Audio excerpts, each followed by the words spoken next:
You have been living as a prisoner of your own potential, carrying the weight of who you could become while betraying who you are right now.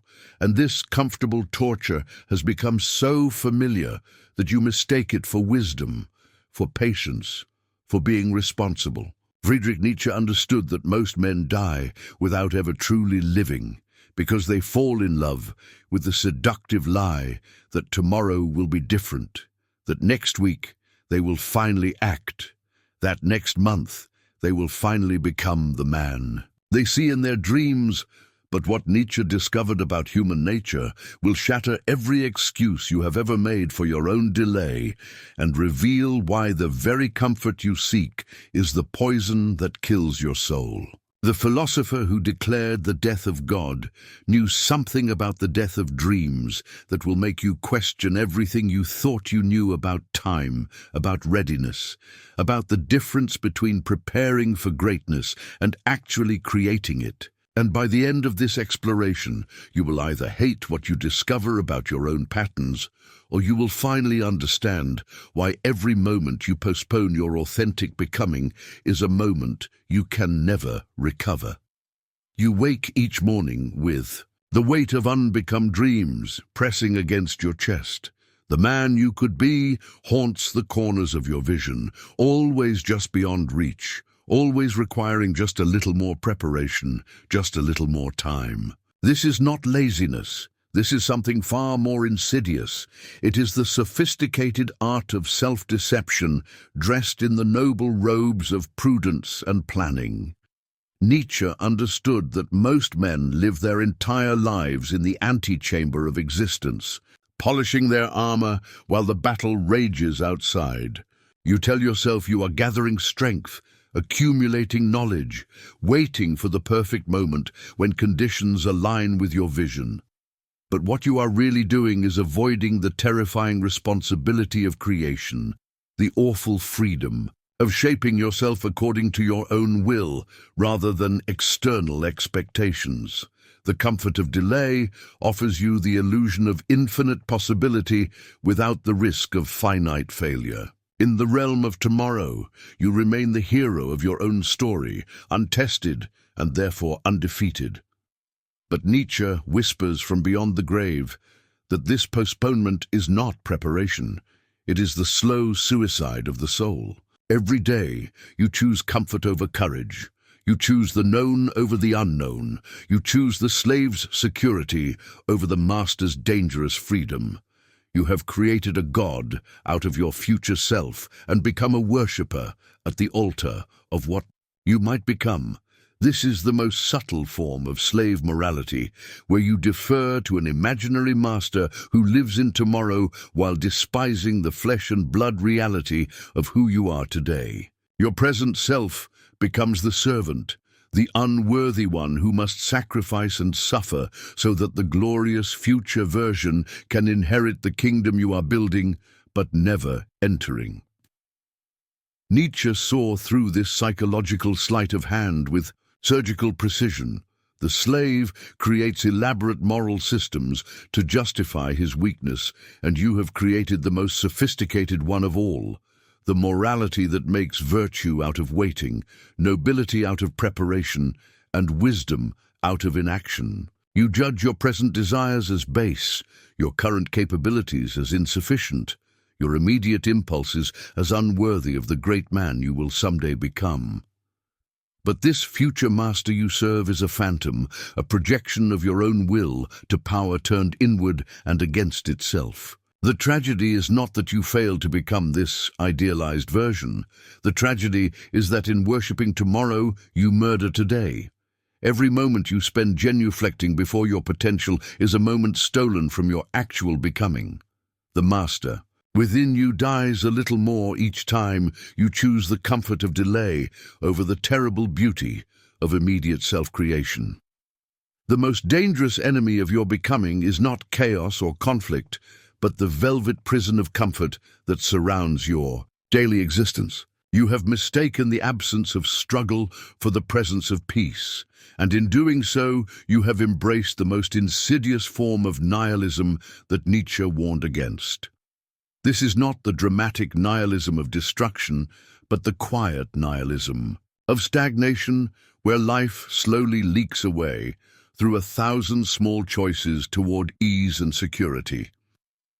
Comfort whispers seductive lies about tomorrow while stealing the vitality from today. It promises that rest now will lead to action later, that security now will enable risk later, that preparation now will create opportunity later. But Nietzsche understood that comfort is not the foundation for greatness. It is the grave where greatness goes to die. The will to power requires resistance, friction, obstacles against which to test and strengthen itself. When you choose the familiar over the unknown, the safe over the dangerous, the easy over the challenging, you are not preserving your energy for future battles. You are teaching your soul to shrink, your will to weaken, your spirit to settle for less than what burns within you. The comfortable life is the unlived life, and at the end of such an existence, you will face not the regret of failure, but the far more devastating realization that you never truly tried to become who you were meant to be. You have fallen in love with the ghost of who you might become while remaining a stranger to the man you actually are. This is the cruelest seduction of all, because potential feels infinite, while actuality feels limited, dangerous, and disappointingly human. In the realm of possibility, you are everything. In the realm of action, you risk discovering you are merely something, and that something might not match the grandiose vision you have carried like a secret flame in your chest. Nietzsche recognized this as the fundamental cowardice that separates the many from the few. The masses live their entire lives drunk on their own unrealized possibilities, intoxicated by dreams they never dare to test against reality. You collect plans like trophies, strategies like medals, visions like precious stones, but you never cash them in for the hard currency of actual transformation. The potential version of yourself becomes your most cherished fantasy, more real to you than your actual life. But potential without actualization is not hope. It is spiritual masturbation. It provides the pleasure of creation without the responsibility of birth, the satisfaction of vision without the struggle of manifestation. Nietzsche understood that the Übermensch is not the man with the greatest potential, but the man who most completely actualizes whatever potential he possesses. The tragedy is not that you lack the capacity for greatness. The tragedy is that you prefer the comfort of imagining greatness to the terror and ecstasy of actually creating it. You believe your delay is a personal failing, but Nietzsche would show you that it is actually a symptom of your unconscious submission to the herd. Society has created an elaborate system that rewards preparation over action, planning over execution, and potential over achievement. The herd celebrates the man who talks about his dreams, but quietly despises the one who actually pursues them, because his action exposes their inaction as a choice rather than a circumstance. The collective unconscious whispers that waiting is wisdom, that hesitation is humility, that delay is the mark of a thoughtful man. But these are the lies that mediocrity tells itself to sleep peacefully at night. The herd mentality disguises itself as prudence while it slowly strangles the life force within you. You are not being careful, you are being complicit in your own domestication, trading your wild, authentic nature for the safety of being like everyone else. Nietzsche understood that the herd fears nothing more than the individual who breaks free from the collective trance of postponement. When you finally act, when you finally choose becoming over being, when you finally risk failure for the possibility of authentic creation, you become a dangerous reminder to others of what they have chosen not to do. The herd will forgive you for dreaming, but it will never forgive you for awakening, because your awakening calls their sleep into question. The higher man does not manage time, he creates with it. While you treat time as a commodity to be saved, spent, or wasted, Nietzsche's. Übermensch understands time as the raw material of self-creation, the clay from which he sculpts his own becoming. Every moment is not a unit to be optimized, but an opportunity to exercise will to power, to choose who he is in this instant rather than who he might become in some distant future. You have been taught to see time as linear, moving from past through, present toward future. But the Übermensch experiences time as eternal now, pregnant with infinite possibility. He does not postpone his greatness because he understands that greatness is not a destination, but a way of being, not an achievement, but an attitude, not a future state, but a present choice. The higher man acts not when conditions are perfect, but because action itself creates the conditions for further action. This is why delay feels so foreign to authentic power, because authentic power recognizes that the present moment contains everything necessary for transformation. The Übermensch does not wait for permission from tomorrow. He grants it to himself today. He does not seek guarantees from the future. He creates certainty through decisive action in the now. Time becomes his servant rather than his master. And through this reversal he discovers that becoming is not something that happens to him, but something he actively does with every breath, every choice, every moment of conscious creation. Your delays are not neutral acts of prudence, but moral choices disguised as practical considerations. You have created an elaborate ethical system where postponement becomes virtue and immediate action becomes vice, where waiting is wisdom and urgency is recklessness. But Nietzsche saw through these moral categories to the will to power that lies beneath them, and he understood that your delay is not good or evil, but simply weak, not right or wrong, but simply life-denying. The man who transcends good and evil does not ask whether his action is morally justified. He asks whether it serves his authentic becoming. He does not postpone decision until he can guarantee righteousness. He acts from his deepest nature and accepts full responsibility for the consequences. Your moral hesitation is not ethical sensitivity, but spiritual cowardice, not respect for others, but fear of yourself, not wisdom, but the disguised nihilism of one who has lost faith in his own creative power. When you move beyond the slave morality of guilt and self-judgment, you discover that delay itself becomes impossible because there is no imaginary tribunal before which you must justify your choices. The Übermensch acts because action is the expression of his nature, not because he has permission from some external moral authority. He creates his own values through the act of creation itself, and in this process of authentic self-legislation, postponement becomes not just unnecessary, but literally meaningless. Imagine you must live this exact life again and again for eternity, every delay repeated infinitely, every postponement echoing through endless cycles of time. This is Nietzsche's ultimate test of authenticity, the eternal recurrence that separates those who truly affirm life from those who merely endure it. Would you choose to repeat forever your current pattern of comfortable delay, or does the thought fill you with existential horror at a life half-lived? The eternal recurrence is not a metaphysical doctrine, but a psychological hammer that shatters the illusions you tell yourself about tomorrow. If you knew with absolute certainty that you would relive every moment of hesitation, every choice for comfort over courage, every day spent preparing instead of creating, would you still choose delay? The test reveals that most of your postponement comes not from wisdom, but from the unconscious belief that this life is just a rehearsal for some other, more important existence.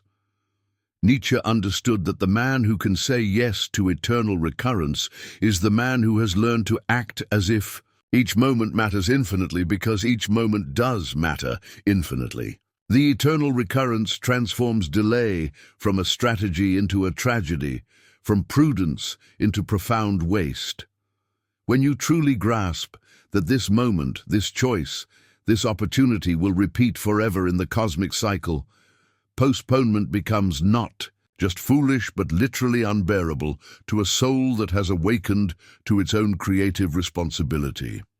Your delay is not patience, but the disguised expression of a will to power that has turned against itself, creating elaborate justifications for why you are not yet ready to claim your own life. Nietzsche understood that behind every postponement lies a fundamental question of power, not external power over others, but the more crucial power over yourself, the power to act according to your deepest nature rather than your deepest fears. When you choose comfort over action, you are not preserving energy, you are dissipating the very force that makes you human.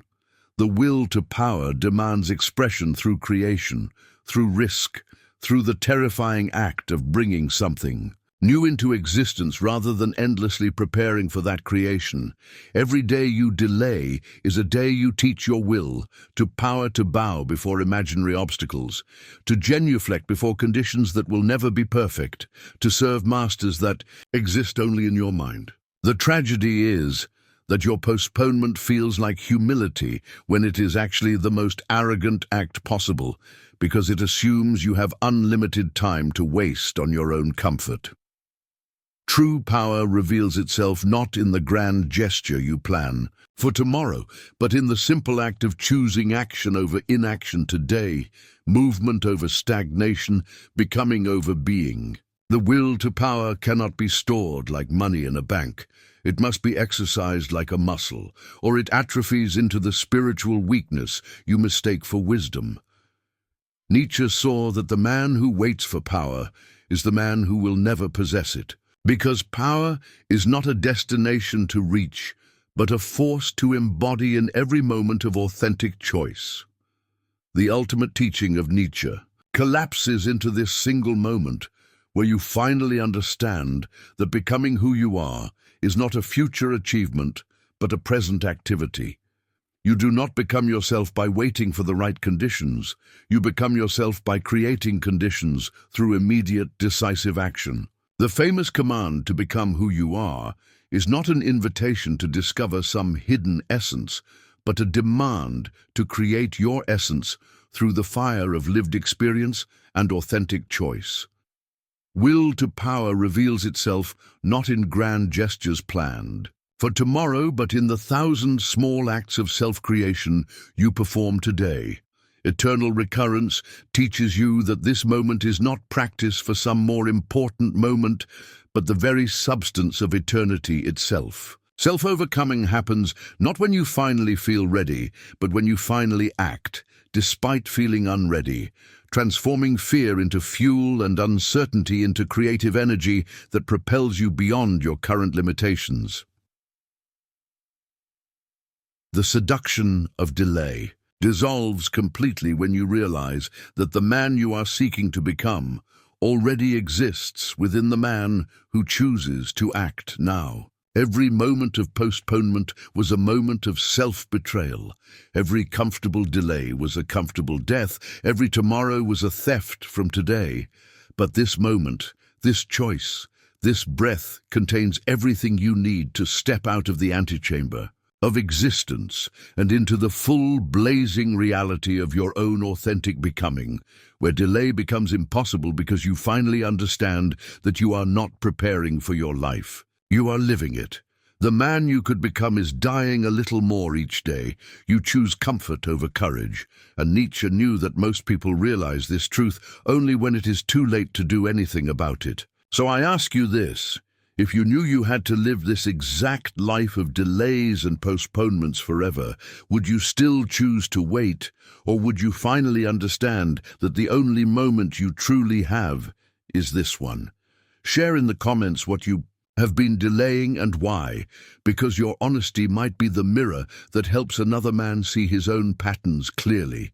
If this awakened something in you, if this challenged the comfortable lies you tell yourself about tomorrow, then subscribe to this channel and join the few who choose becoming over being, action over preparation, authentic creation over endless delay.